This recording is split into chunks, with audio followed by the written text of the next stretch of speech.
अफगानिस्तान की तालिबान सरकार देश के उत्तर में तेल की ड्रिलिंग के लिए चीन के साथ एक दीर्घकालिक समझौता करने जा रही है। ये पहला मौका होगा जब तालिबान इस तरह का कोई अंतर्राष्ट्रीय समझौता करेगा।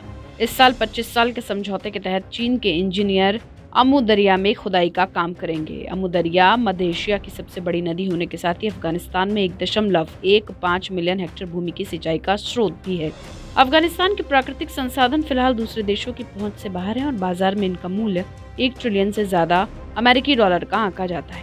वैसे चीन की जिनजियांग मध्य एशिया पेट्रोलियम और गैस कंपनी के साथ करार के साथ अफगानिस्तान की तालिबान सरकार ने पहली बार किसी दूसरे देश के लिए अपने यहाँ के संसाधनों के दरवाजे खोले हैं। चीन के साथ तालिबान की ये डील रूस के साथ उसके समझौते के कई महीनों बाद हुई है, जिसके तहत अफगानिस्तान को उसकी ओर से भारी छूट पर गेहूं, गैसोलीन और डीजल मुहैया कराया जा रहा था। इस समझौते की मदद से अफगानिस्तान अपने यहाँ की ऊर्जा और अन्न की कमी को दूर करने के लिए जूझ रहा है। वहीं अफगानिस्तान के साथ चीन की नजदीकी से पश्चिमी देशों में खलबली मच सकती है, जो बीजिंग के खराब मानवाधिकार रिकॉर्ड और गरीब देशों पर बढ़ते आर्थिक और कूटनीतिक प्रभाव को लेकर पहले ही चौकन्ने बैठे हैं।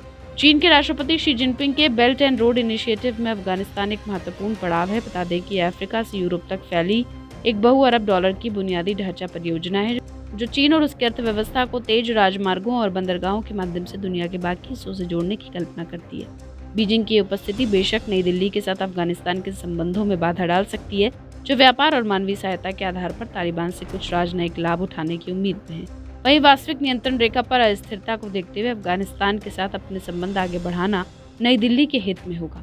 लेकिन अफगानिस्तान में निवेश की राह चीन के लिए आसान नहीं होगी। काबुल में पिछले महीने एक होटल में हुए आतंकी हमले में 5 चीनी घायल हो गए थे, जिसके बाद से बीजिंग को अपने नागरिकों से अफगानिस्तान छोड़ने का आग्रह करना पड़ा था। ऐसे में अफगानिस्तान में निवेश करने वाला बेशक चीन पहला देश बन सकता है, लेकिन वहाँ के अनिश्चित सुरक्षा माहौल के चलते निवेश प्रक्रिया बेहद धीमी रह सकती है। हालांकि तालिबान इस उम्मीद में है कि बीजिंग की मदद से वो अफगानिस्तान में औद्योगिक पार्क और थर्मल पावर प्लांट स्थापित कर लेगा, लेकिन सुरक्षा कारणों से आकर्षक रिटर्न मिलने के आसार कम नजर आ रहे हैं। हालांकि इन तमाम वजहों के बावजूद राष्ट्रपति शी की भू राजनीतिक महत्वाकांक्षाओं के चलते चीन के इस युद्धग्रस्त देश से पीछे हटने की संभावनाएं बहुत ही कम हैं, ठीक वैसे ही जैसे अफगानिस्तान में उथल पुथल खत्म होने के आसार कम नजर आ रहे हैं। हमारी इस खबर पर आपकी क्या राय कमेंट सेक्शन में लिखकर जरूर बताएं। देश दुनिया से जुड़ी तमाम बड़ी खबरों के लिए सब्सक्राइब करें हमारा डिजिटल चैनल TV9 भारतवर्ष।